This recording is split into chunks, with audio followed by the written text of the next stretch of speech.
بسم اللہ الرحمن الرحیم نحمدہ و نصلی علی رسولہ الکریم۔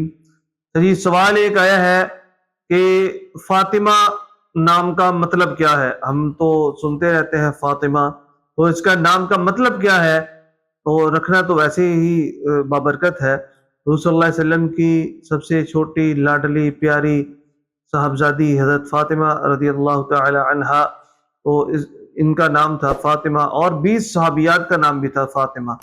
لہذا فاطمہ کا مطلب، فاطمہ یہ لفظ ہے فطم، یہ فطم سے نکلا ہوا ہے، جس کا مطلب ہوتا ہے دودھ چھڑانا، دودھ چھڑانا۔ تو لغوی اعتبار سے فاطمہ اس خاتون کو کہتے ہیں جس نے اپنے بچے کا دودھ چھڑا دیا ہو، کیونکہ یہ حضور صلی اللہ علیہ وسلم نے اپنی بچی کا نام رکھا تھا، سب سے لاڈلی بیٹی کا نام رکھا تھا، اور 20 صحابیات کا نام بھی فاطمہ ہے۔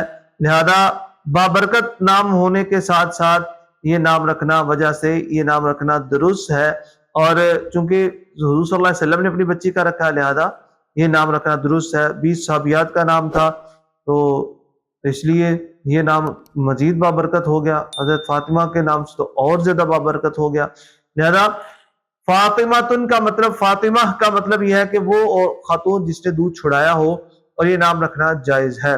اس کے حروف یہ ہیں فا الف طا میم ہے، اور یہ فاطمہ نہیں ہوتا، فاطمہ ہوتا ہے۔ فاطمہ طا کے نیچے زیر ہوگی اور ہا آگے ساکن ہے، فاطمہ۔ تو امید ہے کہ جی آپ کو آج کی ویڈیو پسند آئی ہوگی۔ اگلی ویڈیو تک کے لیے ہمیں اجازت دیں، تب تک کے لیے السلام علیکم ورحمۃ اللہ وبرکاتہ۔